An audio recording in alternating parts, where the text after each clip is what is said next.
Greetings. I'm just dropping in for a quick announcement, relevant if you are listening to this before September 2026 and are in or around Edinburgh or London. HappyPorch Radio is 10 seasons old. That's over 140 episodes and 10 whole years. So we're celebrating in person, real, actual, live, in person, with People Planet Pint. London on Tuesday the 22nd of September and Edinburgh on Thursday the 24th. Both evening events from 6 p.m.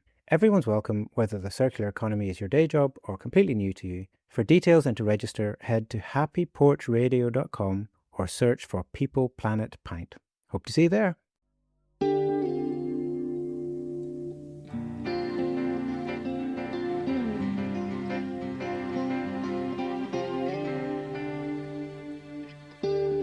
Welcome back to HappyPorch Radio, where we look at circularity through a technology lens. This is Season 10, where we're exploring where technology actually meets the messy reality of how people and organisations work. My guest this episode is Elaine Brown, Chief Executive of the Edinburgh Remakery, which is a social enterprise and charity based in Leith in Edinburgh in Scotland. They describe themselves as Scotland's leading Social ITAD. ITAD, in case you aren't familiar, stands for IT Asset Disposition, which involves taking the devices, laptops, phones and so on, the businesses no longer want, wiping them, refurbishing them and then giving them a second life, or recycling if there's no other option. Now, I've been to the Remakery space, and it's two worlds under one roof, a wall of textiles and an event space on one side, and then a floor of tech being stripped and brought back to life on the other. The word Elaine leans on for all of that is social. The refurbished kit, as well as being circular, funds the charitable mission, the repair cafes, the community clubs, and the devices gifted to people locked out by digital poverty. They recently earned a King's Award for Enterprise for this model, and they were the only social enterprise in Scotland to be recognised. In this conversation, we get into what a social ITAD actually is, why repair and reuse can tackle loneliness as much as landfill, and the hard economics of running a purpose-led organisation when funding falls off a cliff. As always, the full show notes and links are at happyporchradio.com. So here's Elaine. Hello, I'm Elaine Brown. I'm the Chief Executive of the Edinburgh Remakery, a fabulous award-winning social enterprise and charity based in Edinburgh in Leith, and we are steeped in everything around the circular economy, and we're Scotland's leading social ITAD, which hopefully will become clear as the podcast progresses. Excellent, yes. And welcome to HappyPorch Radio. Thanks for joining me. So yes, I'd love to dig in much more into what you mean by social ITAD and learn a little bit more, and we can discuss some of the amazing work that the Remakery does. And just to preface that conversation, the reason for this podcast, or the conversations that we have, is all about the technology and the software and the digital tools that enable circularity. And that's part of our conversation, I hope. But also, so fundamental to all of that is the hardware and the incredible amount of that, of waste and other social and environmental challenges with the hardware that is produced in unbelievable quantities, and I'm sure everybody listening will know that and so on. So I'm really interested in how important that is, or how that fits into the role that you do at the Remakery. But let's start with the social part. What does that mean, and how does the Remakery fit into the social and the local community? So while we're an environmental social enterprise, the S of the ESG is absolutely integral to everything that we do. So the social part, because we are part and parcel of the community, and that community is large. So when I talk about community, it can be the business community using our services, it can be community groups who are facing loneliness or digital poverty, it can be a community who wants to come into the repair cafe because they are suffering low income and need for their tech to be repaired, it can be the community who's creative and just loves to do things around repair and reuse. So our community is broad, wide, and really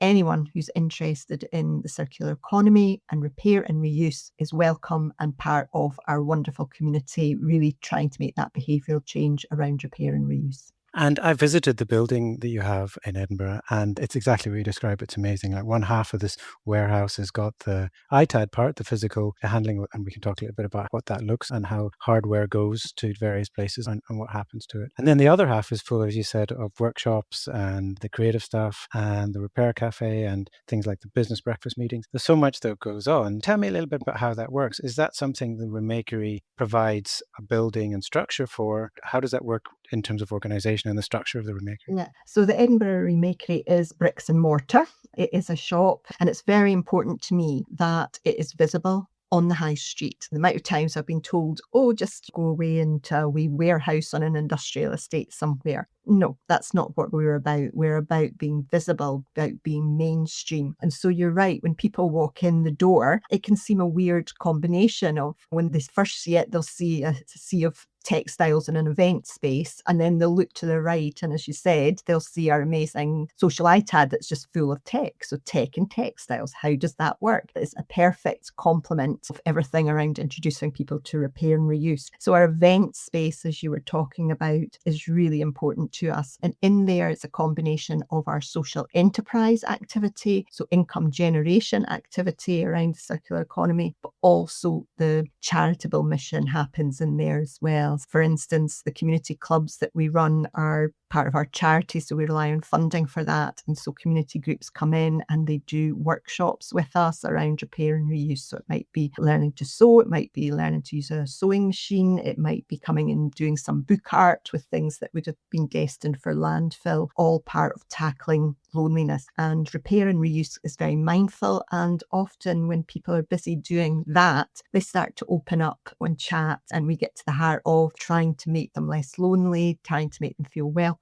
And in doing an activity, sometimes that's easier than forcing them to have a conversation. The conversation flows as they're busy mending some things. The activity in that event space is really important to us for the charitable mission. But in there, as you mentioned, we have business breakfasts. So again, that's an income generator. But really what that's about is like getting the sectors together. I don't want to sit in a silo of we're only speaking to social enterprises or charities. We need to speak to everyone and get everybody moving forward. So in there, we've got a mixture of public, private and third sector organisations coming to learn something interesting from a guest speaker, but then the power of networking. Isn't that amazing? Where just the conversation can start to flow about repair and reuse, and then before you know it, people are connected and they're doing amazing things. That event space is really important for us. We want that to be a welcoming, visually stunning site, which it is, and where magic happens, both in the charity side of things and also in the income generation side of things. So that's very important to us. In there, we have our repair cafes. So again, very important in the mission of getting people to think differently about keeping things in use. Back in the day, everybody did it. It was make, do and mend. Your grandparents did it. Whereas now, repairing something is very difficult. And so what we want to do through our repair cafes, we do tech hardware repair and textile repair, is make it very visible, make it very accessible. So we have a pay what you can model so that it's not a stigma. It's not for people who can't afford it. It's not for the great and good of the city who can afford to have repair. It's for everybody, and there is no stigma. And it's just wonderful on a Friday when you come down. It's cross-generational, just amazing the amount of people that come in and how fantastic it is to see people having their cup of tea, having a cake, sitting watching something being repaired, getting involved themselves and walking out the door having learnt a skill and keeping an item such as a coat or a bit of tech hardware in use, diverting it from landfill. So that event space is really important to us to make it warm, welcoming, accessible to all, because repair is for everybody. And as somebody who thinks a lot about the circular economy, as I'm sure you do, for me, that's really exciting example of trying to build all those things together. As you said, the people and the community, skills building, I'm sure the people learning and working on the repair, there's like an opportunity there. And that's even separate from, as you said, the other half of the building where the ITAD work happens. So tell me a little bit about that. Yeah, so we are incredibly proud of this. As you alluded to at the beginning of your podcast, e-waste, the waste that comes from your technology, is the largest growing waste stream. We are digital by default now. We're not going to stop that tide happening. But what we can do is get people to think a little bit more differently about their tech, because if they understood what was inside it and the finite precious metals, I think that they would very much value their items differently, and we do a lot around that education piece around that. So we are proud to be Scotland's leading social ITAD. So an ITAD is an IT asset disposition service, another lovely short snappy title, but basically it's tech disposal. So when businesses no longer want their tech, they're doing a refresh or it's just not fit for what they want to use it anymore, it can be hugely costly for them, both in terms of environmental paperwork that they have to have and data wipe, etc. But by using us, all that is free, and so they're getting their environmental compliance, but they're getting the social, because in donating their tech to us. It's a past life in their business, but it has a future journey, future life at the Remakery through creating green jobs. We are refurbishing tech, teaching people and giving jobs for people to do that. And then that tech is then refurbished to be part of our social enterprise model to encourage people to buy secondhand. It's not second best. It's the cool thing to do. That's the mission, is that they're not pressing the buy new button. The cool thing to do is say, look at this refurbished kit that I have and how proud they are of it. And then the profit that we make, then we, as part of our charity mission, it's to help people who are facing digital poverty. So we donate tech to a whole host of people in our society who are facing that digital poverty. 800,000 people in Scotland are facing digital exclusion. So it's an amazing thing. And we've built up really strong partnerships with our businesses, because it's not just a transaction. It's not just, I'm getting rid of the tech, it's sorted, I don't have to think about it now. The businesses think about it because it's about repair and reuse. We don't use the word recycling very often in the Remakery. We're all about repairing and reusing and giving that tech a life. And then we tell the stories and we share those stories with businesses. And stories are important to businesses now because their clients are demanding that. Our clients want to see that businesses are being ethical and they're thinking about the planet and they're thinking about their communities. And staff who work in organisations, if they want to stay with a company that really has some social value at its heart. So those stories are wonderful. They are lifted, put into these companies' annual reports. And together we're telling the story of circular economy in action, doing great things for our planet, diverting things from landfill. But my goodness, it's also doing amazing things for people. And that piece of tech is valued. And the stories about people who just, it transforms their life, that they've got a piece of kit now that they can engage with friends, they can make sure that they're applying for jobs, they can go to college, all through the power of a piece of refurbished kit. So for us, we are just so proud of that. And we're very proud that being a business for good that's tackling that has been recognised not once, but twice. So we won the Queen's Award for Enterprise for Sustainable Development in 2022 with the amazing work that we're doing around tackling e-waste. And then just this year, in April this year, we won the King's Award for Enterprise. And we were the only social enterprise in Scotland to achieve that. So we really do believe that tackling e-waste in a really ethical manner with the ESG at its heart is a no-brainer. It's being a good business for good is good for business. And we spread that far and wide. So we believe that everybody that's donated their kit to us is part of that successful model. And just why wouldn't you do that? Because it's simple, straightforward, and the good that we're doing to our planet is just immeasurable. Thank you for sharing that so eloquently. First of all, congratulations on winning this year's award as well. I saw that post earlier and it's pretty exciting. Thank you.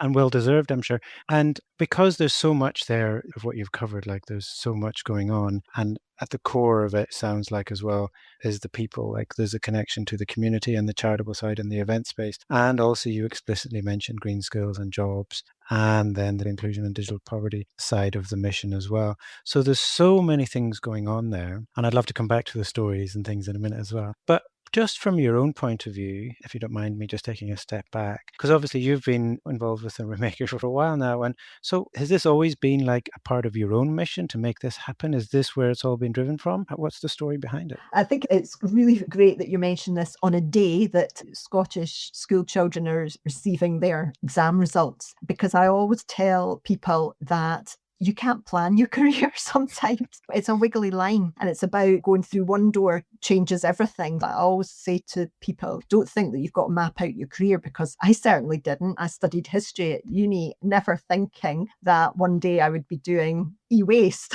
and refurbishing tech. As the least techie person, my children laugh when I talk about cybersecurity and tech, because they're in that world and they just think it's hilarious that I can talk about that. But I think it's just been a progression of just being in the right place at the right time. I started off in vocational education in a local authority. I'm really passionate about getting people skills to go into work. And then I worked with an environmental not-for-profit, getting young people from uni interested in environmental. And those two worlds just collided when the Remakery job came up. those two passions of skills and environment, and the rest is history. And with the Remakery, it's certainly been a cliche, it's been a journey, but what an amazing ride we've had. And the Remakery isn't me, it's the team. And I have such an amazing group of people who every day come in and want to do good and they see good. And in the third sector, we're not paid really well. So you're not doing it for the money.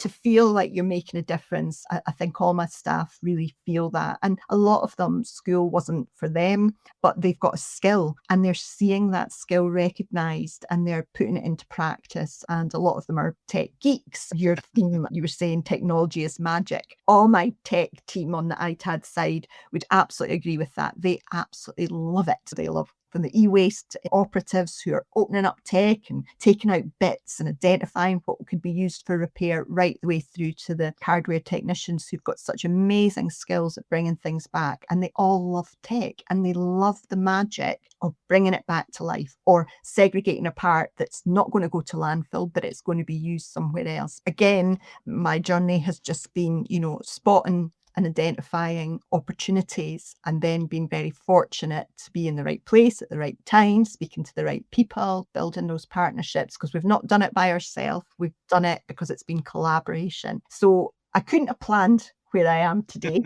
but my goodness, I'm glad I'm here. And you mentioned the journey there, and you also mentioned the sort of third sector or the social enterprise side of things, and how that does have a different financial incentive. That's unfortunately the reality. And from our own space, comparing that to a sort of business-focused large-scale ITAD, for example, and I noticed that you very explicitly say social ITAD when you talk about the Remakery. So I'm interested a little bit in that journey, and especially for those maybe listening who are going through similar journeys or trying to get similar social circularity projects to keep going and to be successful. Can you share a little bit about that journey? And there's always going to be rough times and good times, but how you maybe got through some of those challenging periods? Yeah, obviously COVID seems a long time ago now, but COVID was a blessing in a lot of ways. In a business sense, obviously, I joined a Remakery in December 2019. So I just joined, and then by February, March, we were in lockdown. But what it did was it accelerated decisions that I might have made around how we can increase trading, how we can fine tune our model. It just accelerated it because we were seen as an essential services. I just had to make choices very quickly, and it allowed me to test things because there was funding available and things. So it allowed me to test loads of things because funding was in abundance. And then once we tested it and we knew we had a model, then when the funding all started to disappear, because we had a real good trading ideas and we tested them and tried them, we became successful with trading. So that was really useful, having that time where funding was in abundance that allowed me to trial things. And then for me, the power of it, and I would recommend to people, is networking is key. You will never, as a social enterprise, do things by yourself. And if you try and work in a silo, I don't think it'll work. So you've got to go out there and learn from people. You've got to go out there and see who can collaborate with you, who can share ideas and things like that. I say never underestimate a cup of tea and a scone with someone. And that's my favourite bit about my job. I'm always disappearing off somewhere to have a scone and a cup of tea with someone.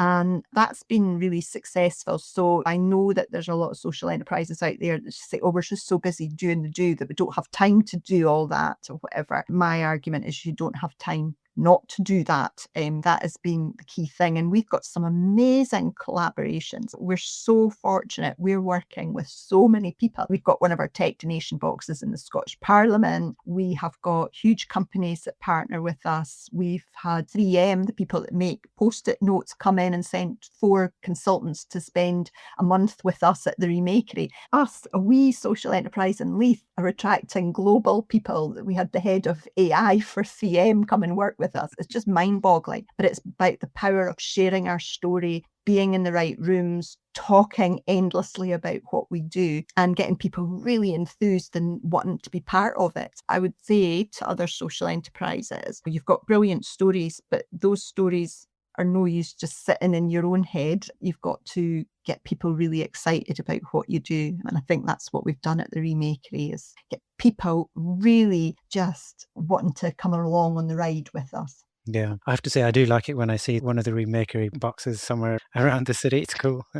You take a picture, I'm always still, oh, there's one. It's really great. It's like, I don't know if you've ever been at Newton Moor and have the wild cats. You go round Yes. chasing, finding them. I'm like that with my tech donation boxes. Where are they now in the cities? Yeah, it's a really good feeling. The tech donation boxes have been great marketing for us. They are great for behaviour change, but overwhelmingly, they're a marketing tool that's just been hugely successful because we're everywhere. Yeah, that's really interesting. Just to dig a little bit deeper even into the story, like what are the biggest challenges that the Remakery faces today and as of now? So it won't be any surprise to any charities or social enterprises listening, but hopefully if there's businesses listening, please listen to the challenge that we have and you've got the solution to help us. Funding is a huge challenge. And whilst we're trading, a very successful income generating, I've got a pipeline and still funding is critical in that we don't make enough money to cover absolutely everything and certainly not the charitable side of things. So funding is still crucial in my pipeline of cash flow. And over the last 2 years, funding has fallen off a cliff. So if we talk back to when I was saying when COVID, when there was just an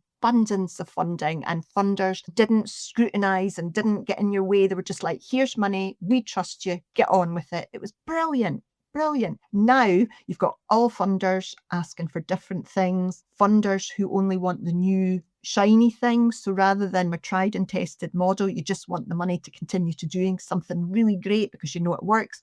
Funders are not interested in that. They want you to do something new. We are now a victim of a lot of funds we can't go for because our turnover is over, what some funders will mark. But turnover does not mean profit. No. And this is that's skewed. So the biggest challenge that the Remakery has had is when we've done our cash flow and we've seen our targets for funding just going down, we can't pivot quickly enough to get the income generation to cover that shortfall. And that has been a huge challenge because cash is king. And if your cash flow is telling you something's not looking great, that is a huge challenge. And even though you've got a successful model, you can find yourself in serious problems very quickly. My appeal is even businesses now who had philanthropic arms and everything, because the economy is such that every sector is feeling the pinch. If a huge company who used to do philanthropic stuff is having to cut back, then it's like a domino effect. It comes down. So you can imagine then how difficult it is in the third sector, way down here, if businesses way up here can't afford things. So everything from funding to philanthropic to sponsorship, all of that has taken a huge dive. And that is hugely problematic. Even if you have a successful model, your cash flow can take a serious dive. And we've been there and it's a horrible place to be. Yeah, I can imagine. Is it a strength or weakness given that you do have many strings to your bow, if you like? You have the ITAD, which as well as income generating has the stories that you touched on. You have the event space and the repair cafes and the purely social staff. And what I'm wondering is if you find that you're spinning too many plates or if it's all of those things are important and aligning towards the mission. Yeah, it's a good question. Yeah, plate spinning is definitely what it is. We've got rid of lots of things that were nice, but they were just creating too much work. So what we've got now is probably what's crucial, so we've got to do certain things because that social side, that gifting, they're all really important because they bring the stories. Yes, it is about spinning plates. It brings advantages because we have got something that other organisations doing in ITAD don't have. So that sets us apart. That's a unique selling point. That's really interesting to people. Equally, then we've got the challenge that other people don't have. People are just doing it for profit and nothing else. They don't have all the other things that we've got to try and do as a charity. We've got Oscar breathing down our neck, making sure that we are absolutely doing things to charitable status and things that for-profit organisations don't have. So it's a double-edged sword. It brings our unique selling point, it brings the stories, and it brings people maybe coming to us because we do offer something different. But then we've got to spin so many more plates because we're not just thinking about profit, we're thinking about community benefit, we're thinking about how we're looking after our staff. We're doing a lot because we're also a charity. So I don't know the answer. Some days it's great spinning those plates, other days it's not so great.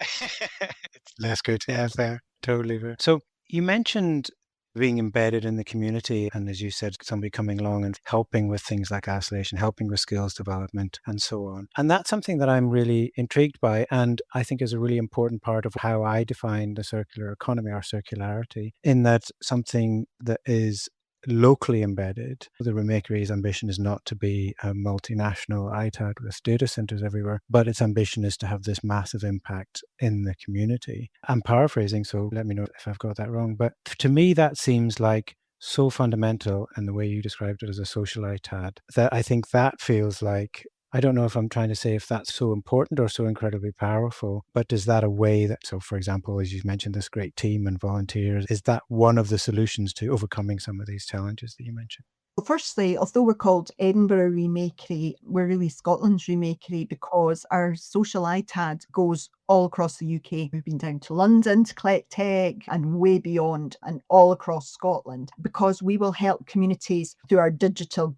tech gifting anywhere in Scotland. So if there's people facing that digital isolation, it's not just in Edinburgh. And it's back to what I said before, our communities are so wide, but it's really important to us that we embed that community feel. And especially, I suppose, in Leith, it was really important to me that we've got a history in Leith, so we've got a very strong community base in Leith. We celebrate being really integral to the community of Leith. And Leith, for anyone that doesn't know, there's Edinburgh, but Leith's better. Leith's the area that you want to come into when you come to Edinburgh. Forget Princess Street, especially now with the fire and things like that. Come down to Leith, because that's the place of Edinburgh. And it's a real community space and real steeped in history and a strong community. It's one of the most populated areas of Edinburgh. So we really love celebrating that. At the moment, for instance, I don't know if you've seen it, but we had funding to do community clubs where people were coming in and designing what Leith meant to them, and did lots of artwork around repair and reuse. And then we've got an amazing mural now on the side of the wall of the Remakery as you come down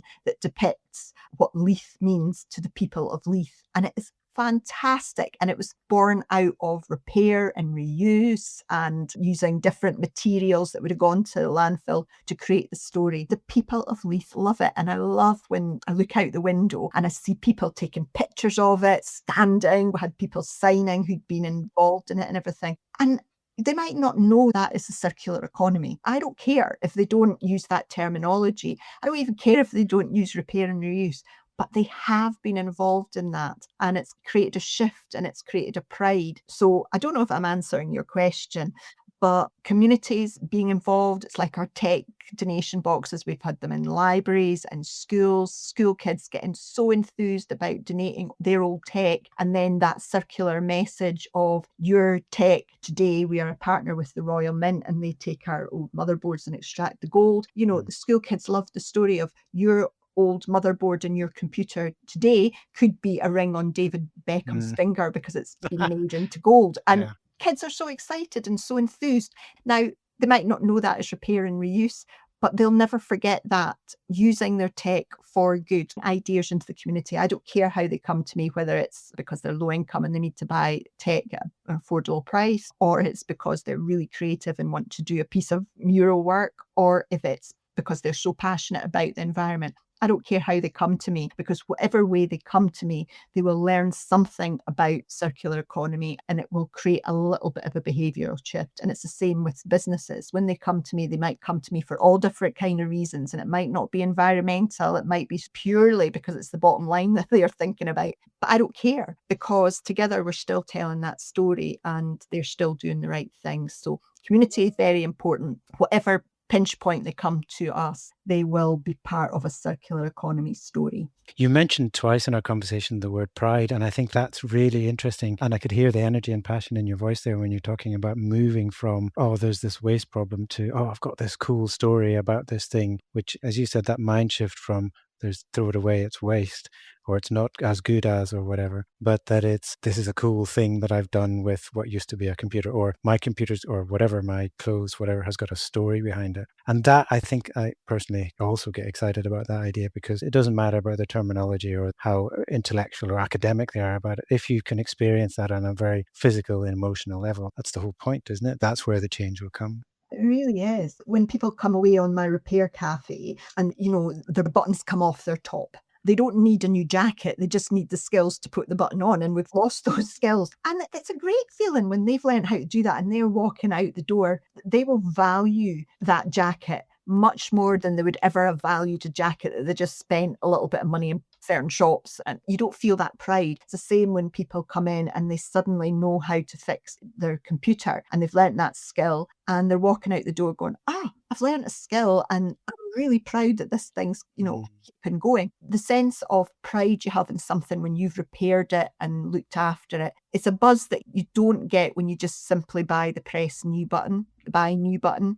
It's a fleeting buzz, but it's not the same as something that you have repaired and you've reused it. That's a different kind of buzz, and you will appreciate that item far more than just simply having bought it and don't really care about what happens to it afterwards. And I see that every Friday at our repair cafes. People feel good about loving something so much that you're trying to keep it in use and you've got the skills that you've been able to do that. That's a really great feeling. Money can't buy that, really. Absolutely not. And that's on top of, you said, the stories like of supporting other communities and other people as well. That's amazing. And just as we unfortunately starting to run out of time, I'm interested then, and I guess maybe you've answered this already, but I'm interested in what are you most excited about?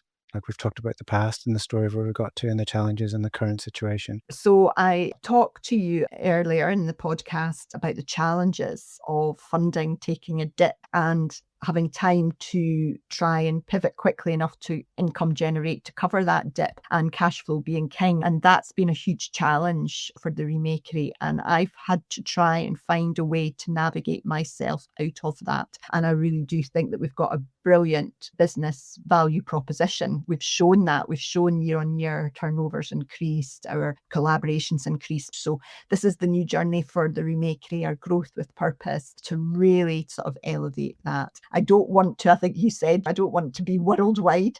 I just want to make sure that we are doing the very best that we can to be an exemplar to others of how Social ITAD can really make a difference to your communities, whoever they may be, and also to help create these green jobs, which I'm just really passionate about doing. So I'm really excited about the next stage of the Remakery. It feels almost like a beginning. So that excites me. That's a nice place to be, and I can't wait to see what we do next, because I'm sure we're going to do amazing things.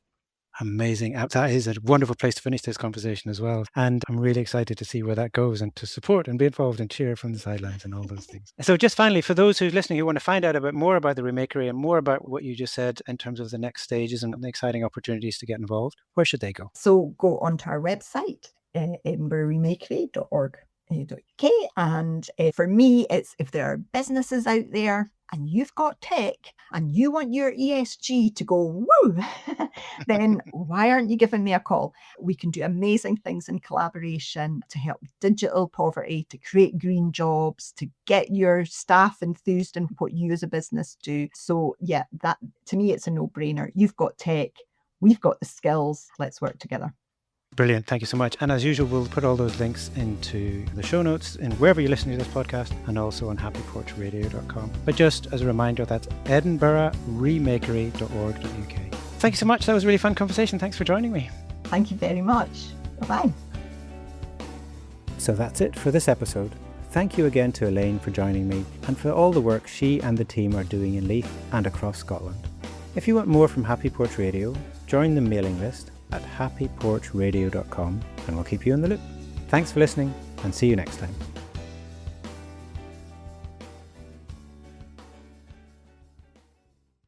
Greetings.